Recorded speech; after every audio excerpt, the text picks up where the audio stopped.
jour. L'interview du jour. Donc, Charles, l'interview en français, on va traduire au fur et à mesure. Bonjour. Automatiquement en arabe. Exactement, automatiquement en arabe. Bonjour. Bonjour. Bienvenue, Monsieur Tréry, Merci. sur le compte de Radio Med.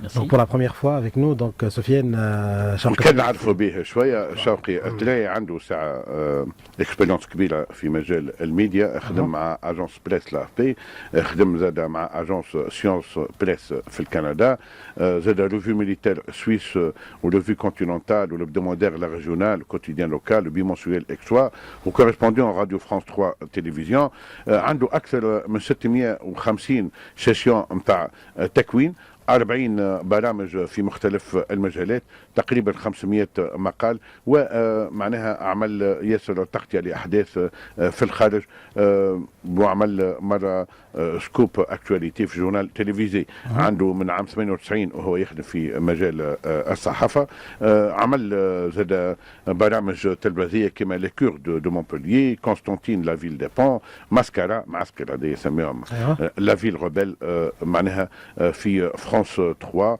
اساسا اعمالهم ولي كور دو مونبوليي لي اس جي نتاع ليل ليكول سوبيريور جورناليزم دو ليل ويشارك في عديد لي كونفيرونس صغيره متابع للشان نتاع الارهاب منذ مده طويله. كان بداو شوقي تريعي بسؤال هل ثم داعش ولا ثم نيبولوس تيروريست اليوم؟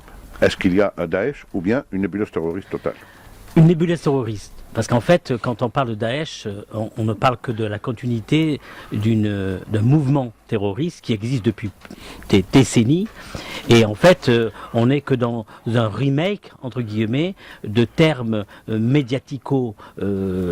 médiatico-médiatiques, selon laquelle chaque fois il faut trouver un terme pour définir une entité terroriste. L'entité terroriste en tant que telle, quand elle est islamiste, elle est simplement islamiste. Qu'on l'appelle le GIA ou qu'on l'appelle le Daesh, c'est pour moi exactement de la même chose. Il n'y a pas de différence entre l'ancien terrorisme d'il y a quelques décennies en arrière et l'actuel. Il y a une continuité, il y a un continuum dans le terrorisme de manière mondiale.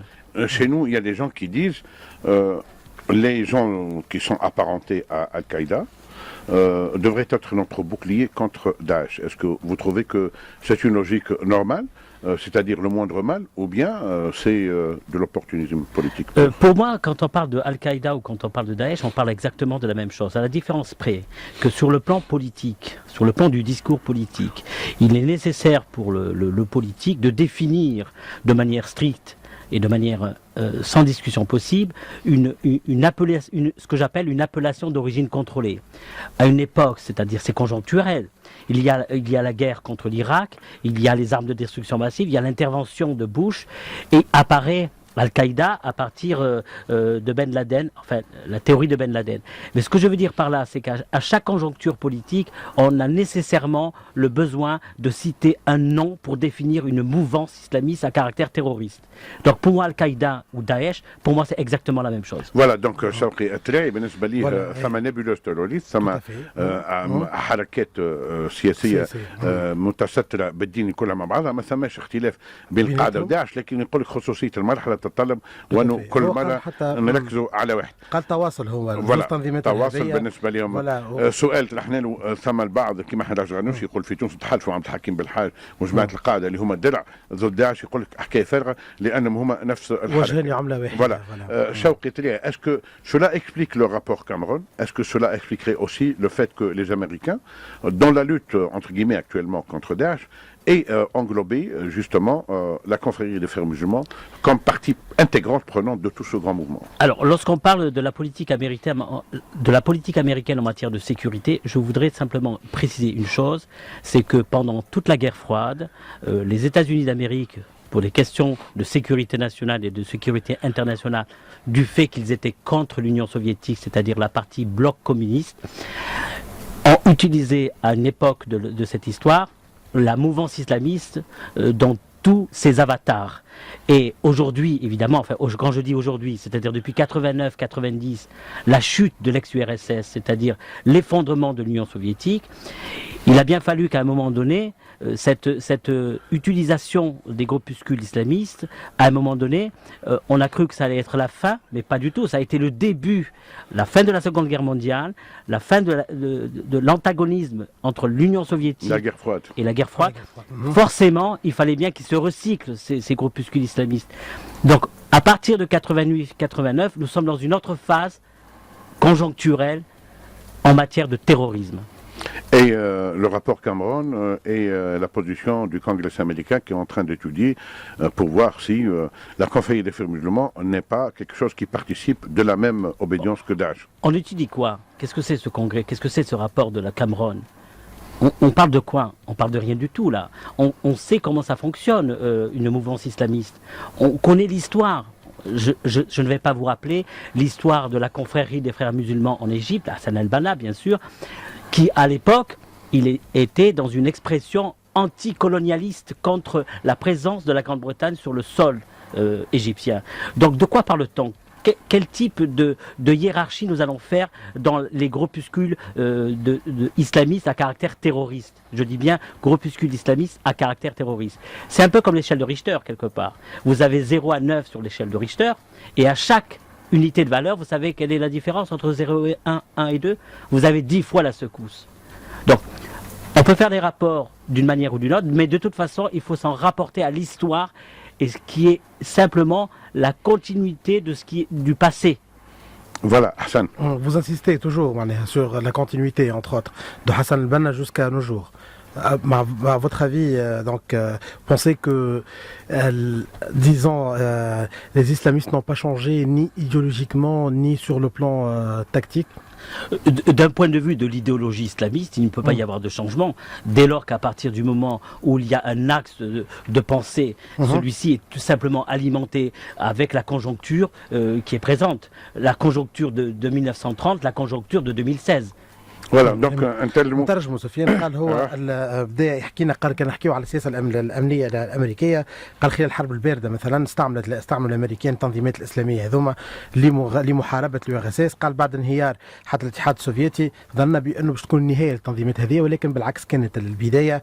يقول تقرير كامرون مهم ولكن يلزم يرجع للتاريخ. يقول الاسلاميين ما تبدلوش من حسن البنا الى الان وشبههم كانه سلم رشتر. يقول عندك من صفر حتى ل9 ولا معناها مهما كانت فما ديجا منا ولا منا ولكن يقول لك كل مره تزيد تقوى اكثر فاكثر ضربات بحسب معناها العوامل خلينا نقولوا والتحديات العالميه. Alors il y a une autre question quand même qui est assez intéressante à suivre, c'est que en Europe, Daesh constitue une cause sur le marché. Et des jeunes qui en 68 sont partis à Katmandou, qui ont été hippies, qui s'étaient à certains moments amourachés un peu de l'expérience du Tché et tout ça, qui avaient participé au mouvement altermondialiste ou bien aussi au mouvement antimilitariste. On retrouve beaucoup de jeunes qui sont enrôlés en Europe même, en France spécialement, en Allemagne, en Grande-Bretagne, en Suisse d'ailleurs, en Italie, en Belgique, en Espagne, aux États-Unis d'Amérique, qui sont enrôlés par le Daesh. Pourquoi cette fascination de Daesh pour cette France juvénile? Vous ne pouvez pas comparer l'époque hippie à l'époque de Daesh. Ça n'a rien à voir. Ça n'a strictement rien à voir. Vous parlez d'une époque où il y avait une idéologie du bonheur, une idéologie de la libération.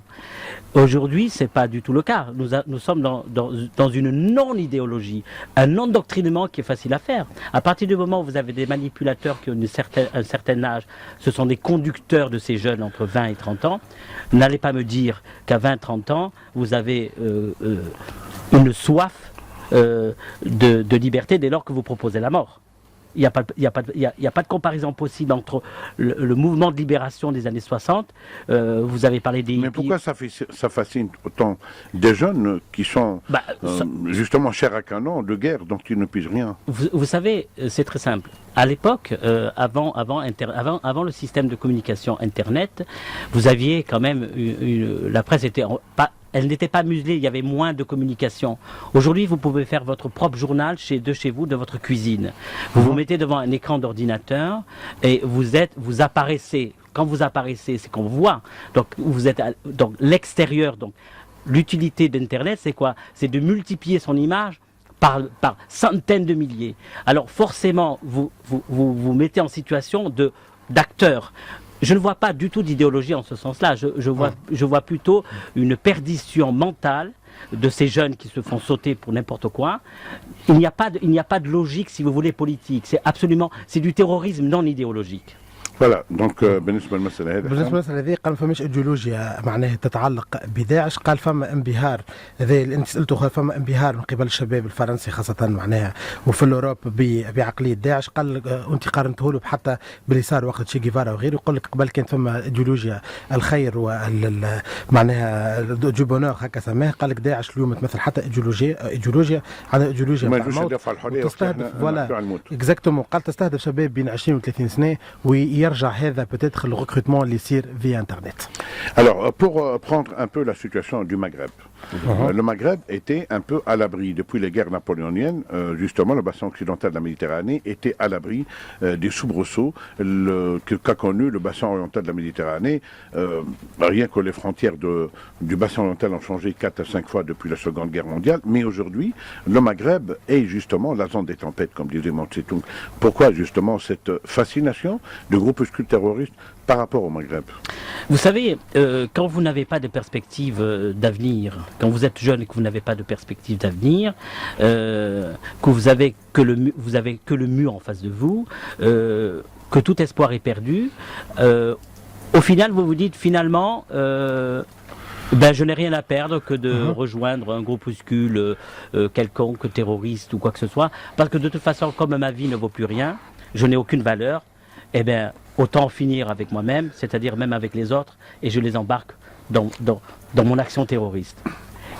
À mon avis, on est devant un mur. Il n'y a pas de réponse à cela, si ce n'est que le désespoir. C'est-à-dire que puisqu'il n'y a pas d'ouverture, il n'y a pas de fenêtre d'aération, eh bien, à ce moment-là, que ce soit les pays du Machrek ou du Maghreb, il n'y a pas de différence. Vous savez, je vais vous dire une chose. Quand un jeune s'immole par le feu, il commet un acte terroriste sur lui-même, mais au moins il n'engage que lui. Quand celui-ci se met des bombes autour de lui et se jette dans un bus, c'est un acte terroriste, mais le problème c'est qu'il embarque tous les autres avec. Donc pour moi c'est comme la notion de terreur, de la pratique du terrorisme dans la terreur, elle est généralisée. Il n'y a pas forcément une option, un choix, il n'y a pas d'option. يا با شوا باهي نرجعوا نترجموا. سفيان انت سالته على بلدان المغرب العربي وقلت هي اليوم منطقه الزوابع، قال لك قلت له علاش اليوم داعش حتى معناها ولا نازله بثقلها على البلدان المغرب العربي؟ قال لك تو سامبلومون على خاطر شباب هوني قاعدين يفقدوا في الامل في المستقبل، هذاك علاش يتوجهوا الى تنظيمات الارهابيه.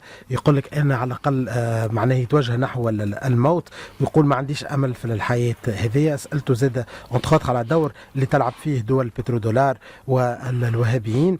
قال لك قطر والسعوديه مولوا في التنظيمات هذه. يقول لك صحيح 20 30 سنه التالي كانت فما رؤيه اخرى، ولكن الارهاب اليوم ولا جينيراليزي. يقول لك فماش فرق اليوم بين ارهاب يمارس في الشرق او ارهاب يمارس في الغرب، وقال اليوم الارهاب اصبح منطق عام. كانوا شديد خلينا نقول. Voilà. Alors si on prend justement les pays du Maghreb et cette expérience de développement qui est carrément sans issue pratiquement, mais on voit que l'Algérie a géré cela à travers les décennies noires, même si l'Algérie doit gérer maintenant une succession. Le Maroc est un pays qui est en train de donner justement un brin d'espoir à certains franges juvéniles qui constituent justement la chair à canon de ces mouvements, de ces embrigadements.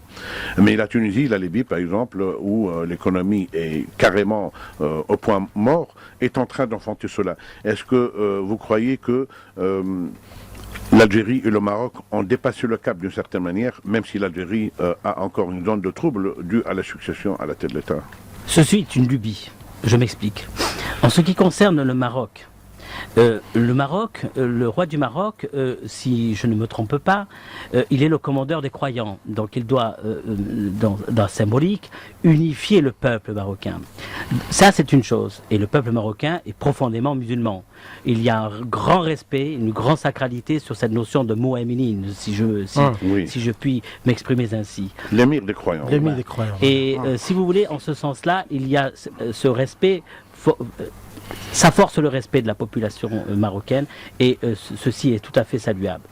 D'autre part, le Maroc a toujours été dans la maîtrise entre guillemets sécuritaire pendant quand même pas mal de décennies, pendant la période de Hassan II, il y avait une maîtrise, il y avait un contrôle de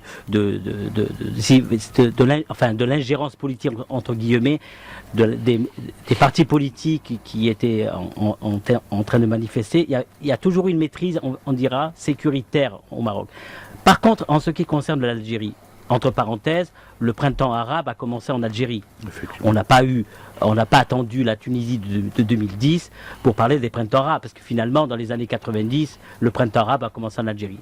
En ce qui concerne l'Algérie, qui est dans le même schéma que le Maroc, et que la Tunisie et que la Libye, c'est que la pratique, si vous voulez, du terrorisme pendant toute la décennie qu'on a appelée la décennie noire, les années 1990, il n'y avait pas de maîtrise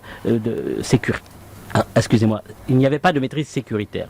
Il a fallu l'installation dans la durée et dans la décennie du terrorisme pour que l'autorité de l'État, les institutions algériennes prennent en considération la problématique du terrorisme afin de la gérer de manière sécuritaire au moment où elle était dans toute son expansion la plus horrible qui soit. Il faut rappeler quand même qu'il y a eu plus de 200 000 morts, des milliers de disparus, et sachant qu'aujourd'hui le chiffre en Syrie c'est 270 000 morts, selon les chiffres des organisations internationales et les chiffres donnés par l'ONU. Vous voyez un petit peu le glissement, les nuances que l'on peut apporter, même au niveau du Maghreb. Maroc, Algérie, Tunisie, Libye, vous avez ici l'extrémité de ce que je vous disais tout à l'heure, l'échelle de Richter. Les secousses. De 0 à 1, ça fait 10 fois la secousse, et de 0 à 9, ça fait 90 fois la secousse. Selon l'échelle de Richter, vous avez la violence en tant que telle. نترجموا سفيان سختلمو انت سالته قلت له هل اليوم معناها الفرق بين الجزائر وبين المغرب هل هما منعوا بارابور على تونس وعلى ليبيا؟ قال لك في المغرب فما ان ريسبي فما معناها احترام لامير المؤمنين اللي هو الملك، وقال لك المغرب منذ الحسن الثاني كانوا يتحكم على الاقل في اراضيه امنيا بالرغم من حتى المعارضه، بالرغم من الحاجات معناها من الغضب الشعبي اللي كان انذاك. قال الجزائر بعد بدا فيها الربيع العربي بحسب تعبيره في التسعينات خلال العشرية السوداء، قال مرينا بسنوات صعيبة وعرفنا من وقتها كيفاش أنه يلزمنا نتحكموا أمنيا في بلادنا. قال 270 ألف ماتوا خلال العشرية السوداء، ويقول اليوم اللي صاير بين المغرب والإرهاب في المغرب والجزائر وليبيا وتونس نرجع لنفس النظرية اللي سماها من الأول اللي هي سلم رشتر من 0 ل1، وتكون عندك معناها صديفاغ حجم العنف والدمار اللي خلفوا الإرهاب والحركات الإرهابية هذه. Alors, pour revenir maintenant aux Jeux européens, on a remarqué que les Européens ne veulent pas éradiquer Daesh en Libye complètement, tout comme l'instrumentalisation de ce mouvement en Syrie a donné justement cette situation déplorable. À quel jeu joue l'Europe avec bien sûr en plus le grand frère américain entre guillemets? Bon, je veux dire l'Europe est toujours à la traîne sur la question de la compréhension de l'analyse des groupuscules terroristes, mais ceci étant... Même si les services secrets sont assez puissants, oui, les Français, ils savent tout. Tout à fait. On peut savoir tout et ne pas comprendre. Ouais. Il y a une différence entre avoir la maîtrise de l'information et la capacité à la gérer politiquement. Et quand le politique intervient, c'est là où ça devient un petit peu délicat, voire grave, je dis du petit délicat au grave, c'est que quelle est la conjoncture au moment où nous parlons? Nous sommes au micro, nous parlons, quelle est la décision que prennent des politiques? Aujourd'hui, à l'heure où nous parlons, ils prennent telle décision. Dans les 2 secondes qui vont finir notre échange, il va y avoir une autre décision pour des raisons de conjoncture politique. Nous sommes dans une analyse qui est complètement a priori et non pas dans le fond des choses.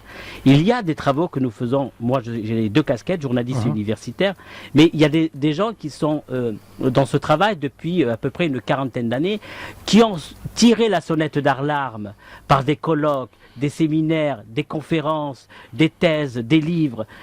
Ces alertes-là ont été données en ce qui concerne la problématique du terrorisme et de l'intégrisme en général, de la problématique des flux migratoires. C'est pas nouveau ça. Il y a des travaux qui existent. Encore faut-il que d'un point de vue technique, stratégique, le pouvoir politique qui n'est que successif, il est temporaire le pouvoir politique. il est temporaire. Puisque vous avez une élection et après vous avez une autre élection. Mais le problème demeure. Donc quel est l'objectif du politique quand il est au pouvoir?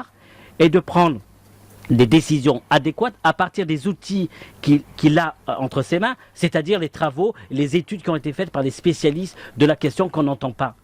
Oui. Si on prend l'exemple de l'Algérie, justement, après cette prise en charge sécuritaire du phénomène du terrorisme et justement de cette décennie noire, il y a eu quand même aussi certains accords avec des groupuscules islamistes, soit les repentis, comme ce fut le cas en Europe, par exemple les Brigades Rouges et tout ça, et Pentiti, soit aussi l'intégration de nouvelles mouvances, comme celle de Nahner, par exemple, et tout, qui a voulu jouer justement l'algérianité, disons, entre guillemets. Est-ce que c'est une recette qui peut fonctionner ailleurs? Alors, je vais vous expliquer. Bien sûr que ça peut fonctionner ailleurs. Mais par contre, il faut avoir une nuance. Vous comparez le dialogue qu'on peut avoir avec les groupes, la mouvance islamiste, par exemple Al-Nahda, oui. L'ancien mouvement pour la paix de Mahfoud Nahner, par exemple, en Algérie. Il y a un dialogue avec l'État. Bien sûr qu'on peut dialoguer avec la mouvance islamisante. Encore faut-il qu'elle ne soit pas extrémiste, c'est tout. Il y a le dialogue est source de lumière. Du dialogue, j'ai la lumière, je ne sais plus qui disait ça. Il faut dialoguer. Il faut que dans les islamistes eux-mêmes, dans leurs organisations, nettoient dans les écuries d'Ogias. C'est-à-dire qu'on enlève les extrémismes. Les écuries d'Ogias, c'est trop sale aussi. Oui, tout à fait. Et en ce qui concerne juste le parallèle que vous faites avec les brigades rouges, l'armée rouge, etc., on est dans une autre idéologie qui est une idéologie politique qui n'a rien à voir avec, si vous voulez, une obédience religieuse. C'est une conception politique entre le communisme, le libéralisme, etc. Pour rappel, en 2005, alors que Londres est en proie aux attentats terroristes dans des bus, etc., en 2005,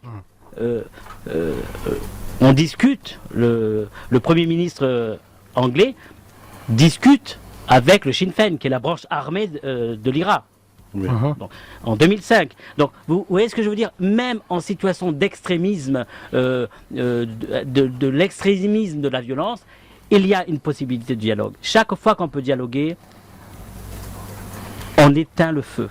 Ou en tout cas, on réduit la capacité de violence des interlocuteurs qui ne veulent pas qu'on dialogue avec eux. Parce que, vous savez, quand vous ne voulez pas dialoguer avec quelqu'un, c'est que vous l'invitez à le pousser à bout, à l'extrémisme. Bien sûr, par l'absence de dialogue, c'est la violence.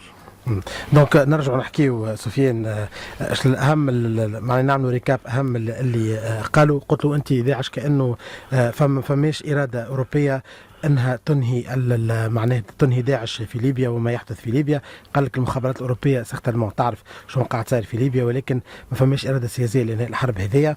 وقال السياسيين كل مره بحسب المصالح نتاعهم يبدلوا القرارات، حتى في وقت واحنا نعملوا في الحوار هذا ينجموا ياخذوا برشا قرارات نجم تكون متناقضه. يقول تم التنبيه لما يحدث الان في المغرب العربي على الاقل من قبل اكاديميين وابختيغ من دراسات تم القيام بها. سالته عن النموذج الجزائري هل يمكن اليوم أن نتبناه؟ هو ركز برشا على الحوار ويقول الحوار يكون مع الحركات الإسلامية بشرط بأنها ما تكونش متطرفة. حتى المتطرفين يقول اليوم يلزمنا نتحاوروا معاهم على خاطر الحوار وقت اللي تفتح باب الحوار تحاول أنه الناس هذوما ما تدفعهمش نحو أقصى ما يمكن أنهم يعملوه. وانت تعرف شنو ينجموا يعملوا وقت اللي تغيب لغة الحوار. Que ce soit la famille, que ce soit le sport, il y a, c'est ça qui participe de la lutte contre le terrorisme. Et je ne parle pas de l'antiterrorisme qui est le revers de la partie sécuritaire, la police, la gendarmerie, l'armée. Je parle du contre-terrorisme à l'intérieur du territoire. Oui. Mais par contre, quand une organisation militaire comme l'OTAN, qui ne fait pas dans la dentelle, qui organise les institutions de l'État afghan, permettez-moi d'en douter. C'est la société civile à l'intérieur du territoire, dans le pays même, qui doit se prendre en charge. Et elle le fait d'ailleurs, tant bien que mal, mais elle le fait. Et la règle est la même, que ce soit en Tunisie, en Algérie ou ailleurs. Entre autres, il y a la paix des braves qui a été fait en Algérie. Aujourd'hui, on veut, disons, appliquer la paix des braves avec les assaillants, Est-ce que c'est plausible avec les d'avoir, terroristes. Alors, entre autres. la paix des graves, c'est un discours politique. Mhm. Nous Oui. ne sommes pas dans une réalité concrète. À l'intérieur du territoire, c'est aux citoyens, moi je crois énormément à ça, c'est au dialogue citoyen dans la société civile qu'émergent des solutions. Quand vous me Ouais. parlez de la paix des braves, ça me renvoie à l'histoire de Gaulle, la paix des braves, Ouais, exact. c'est du discours politique. Ouais. En général, d'ailleurs il faut se méfier de cela, Mhm. le discours politique n'a rien à voir avec la réalité concrète et physique des choses. C'est la société civile qu'on n'entend pas assez, qui devrait plutôt avoir la Mais que parole. faire avec ces 1000 terroristes qui sont pas en Tunisie aujourd'hui? La Les- société civile, des milliers de temps. des milliers, voilà. Il faut simplement croire qu'il y a une possibilité non seulement de réintégration, d'insertion, Mhm. mais aussi de projet d'avenir. Les mettre dans des camps, là, pour les réintégrer par la suite dans la société tunisienne. Alors, les camps, je ne sais pas quelle formule ça peut avoir, mais dès lors qu'on parle de camp, on parle d'exclusion. Je pense qu'il faut une structure beaucoup plus adaptée en termes humains. Je veux dire, il faut prendre en charge sur le plan humain Des centres, des centres, voilà, des voilà, centres. de réintégration. et Exactement. tout, ouais. Voilà. Avec des psys, avec Exactement. avec des imams même, donc entre autres. Entre autres, bien sûr, tout à fait. Il faut que toute la société civile participe de cette Oui, organisation. mais il y a un problème dans le monde arabe. Si on prend l'exemple du Liban, Oui. il y a eu de véritables terroristes.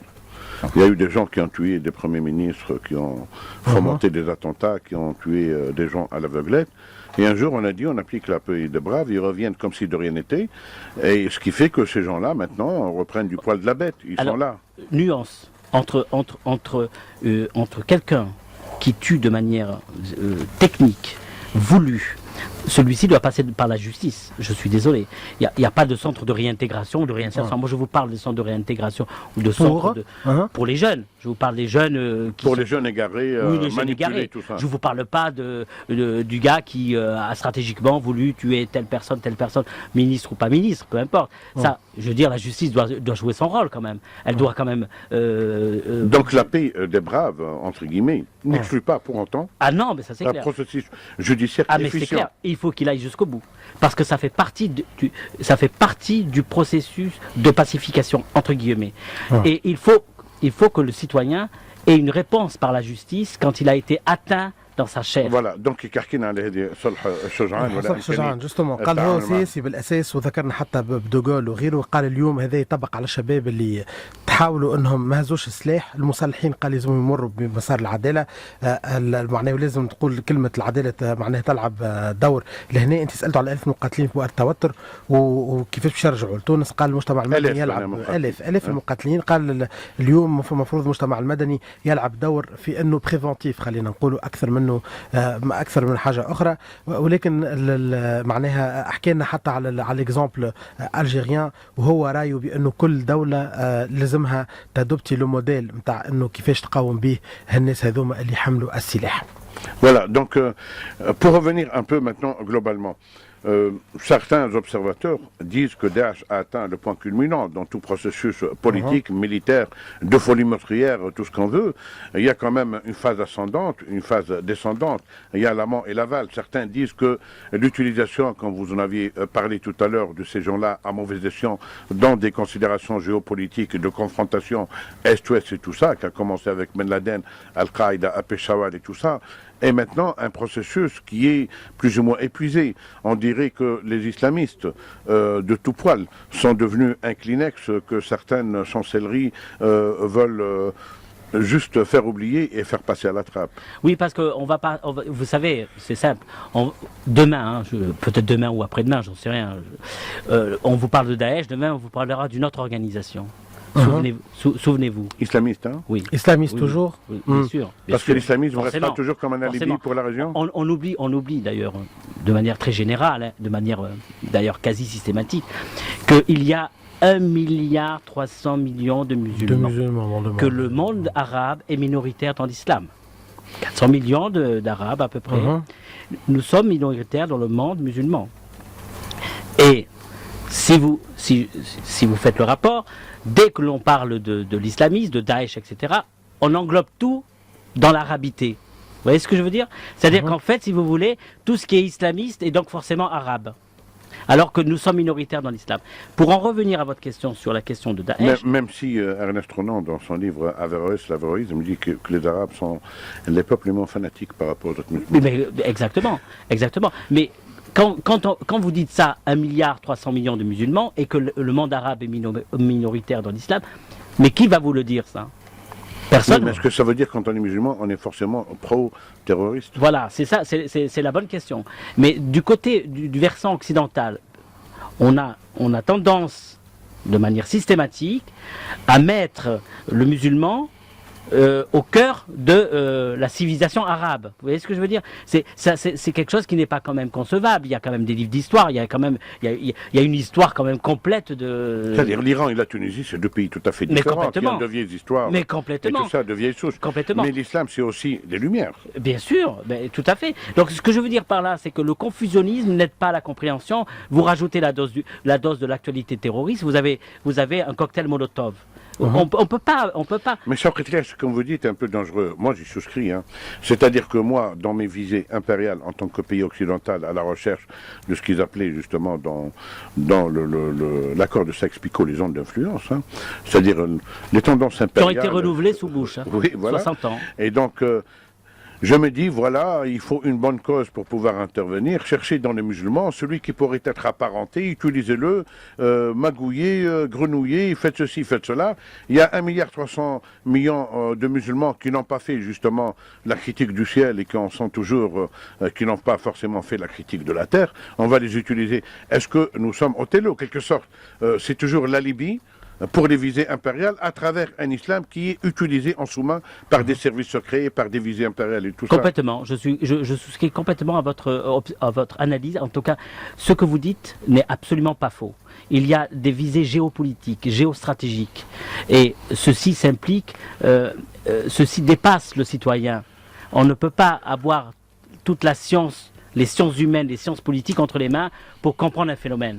Mais effectivement, la problématique de la géopolitique est au cœur des guerres et est au cœur du terrorisme. حسن. دونك كنا نحكيو معاه سيغتالمون حول قلت له انت داعش انهارت، قال لك والتنظيمات الاسلاميه زاد كيف قال لك توفى التنظيمات هذيا ولكن تظهر تحت مسميات اخرى.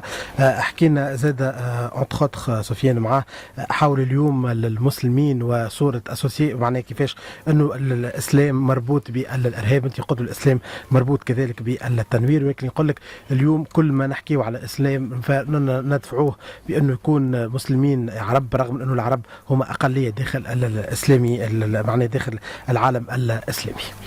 Vous parliez tout à l'heure de société civile en Tunisie, on en connaît beaucoup. Justement, après l'assassinat de feu Mohamed Brahim, il y a eu une véritable levée de bouclier qui a transformé la donne complètement en Tunisie. Les Occidentaux nous reprochent, nous autres musulmans, de ne pas être assez critiques vis-à-vis des islamistes terroristes et tout ça. Or, que ce soit en Algérie, en Tunisie, en Irak, en Syrie aussi, au Liban, au Yémen, en Palestine, il y a des forces vives dans ces sociétés de souche très anciennes qui combattent justement le terrorisme. Il est naturellement évident que les pays comme l'Algérie, le Maroc, la Tunisie, le Maghreb ou le Mashrek en général, n'a pas de leçon à recevoir de l'Occident par rapport à la critique concernant les mouvances islamistes, les problématiques de fond qui existent dans ces pays. Pourquoi ? Pour la raison très simple, c'est qu'à l'intérieur de ces territoires, que ce soit l'Algérie, la Tunisie ou autre, il y a les forces vives de la nation, les forces vives de la société civile, qui répondent exactement de manière contraire au reproche qui est fait de l'autre côté de la mer Méditerranée. Il n'y a pas de leçons à donner. Il y a justement des leçons à tirer plutôt. Et je pense que nos pays en tirent les conclusions, parce qu'ils sont même au cœur du sujet. Ils ne sont pas à 1000 kilomètres des lieux. Alors, on commence par se donner des leçons à soi-même, et alors qu'on va en donner aux autres. Voilà. Exactement. Donc, Monsieur Treilly, en fait, là, il y a un projet de loi, de loi en fait auprès du Congrès qui considère les frères musulmans en tant qu'organisme terroriste. Qu'en pensez-vous de ce projet de loi?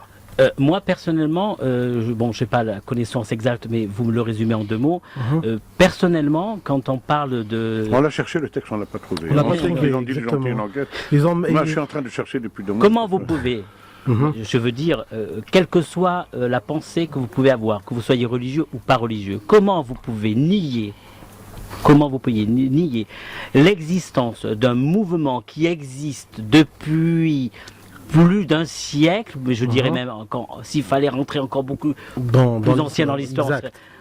Comment peut-on considérer une confrérie, la confrérie des frères musulmans, comme une organisation en tant que telle? Je parle d'un point de vue de son histoire.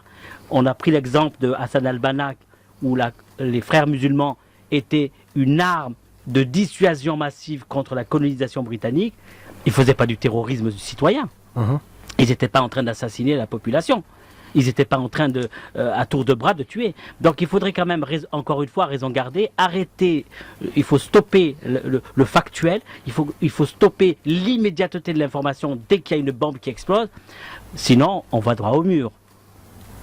Alors, justement, c'est un plan de Hassan al-Banna à Maudoudi, en passant par Hassan Toulabi, Raj al-Ghanouchi, Erdogan.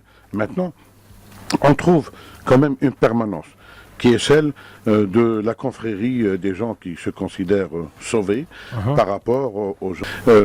Est-ce que les remises en cause actuelles de certaines mouvances islamistes sont sérieuses ou bien c'est une adaptation tactique à la conjoncture? Alors il est possible que ça peut être quelque chose de tactique dans la mesure où il y a toujours le politique derrière, c'est-à-dire l'accession au pouvoir. Mais de toute façon, c'est toujours une politique qui va droit au mur parce que vous reculez pour mieux sauter. Si la problématique de la maîtrise de la violence n'est pas circonscrite à l'intérieur du parti islamiste, il n'y a pas de voie de salut entre guillemets, la voie du salut, n'est-ce pas? Il n'y a pas de voie de salut. Il y a tout simplement une volonté de faire quelque chose en ce sens que on va s'améliorer. On arrête les extrémistes, ou bien c'est un trompe-l'œil. On se dit, bon, finalement, c'est pour le décor médiatique, la caméra, c'est cosmétique. C'est cosmétique. La galerie, on dit ça. Nous, notre visée est autre. Ça, c'est encore un autre problème. Mais c'est une politique qui va droit au mur, ça. Parce que, par exemple, on a remarqué que ce soit Daesh, que ce soit le Hizb ut-Tahrir, que ce soit la confrérie, c'est-à-dire les 3 grandes branches de l'islam politique et tout ça, ils ont toujours comme abcès de fixation le califat, l'instauration de la charia, le retour à une pratique médiévale du pouvoir et de la gestion de relations humaines. Oui, de toute façon, on sait très bien que cette vision-là est une vision totalement erronée, chaotique et qui n'a pas d'avenir. Juste un petit détail. D'accord, en 5 secondes, s'il vous plaît. D'accord, en 5 secondes, voilà. Oui. Un petit détail. Juste un petit détail. Daesh, il faut savoir qu'il y a des anciens, dans le Daesh, il y a des anciens membres de l'armée de Saddam Hussein. Ça, c'est c'est un grand sujet. Anciens Gaddafi, exactement. Non, vous voyez ce que je veux dire? Le même topo en Libye. L'erreur Bush, c'est Daesh. Voilà, c'est Daesh. On vous remercie énormément. Merci beaucoup. Merci bien. C'est toujours un plaisir d'avoir un échange avec vous. Exactement. Donc, on donne l'antenne pour l'Arba.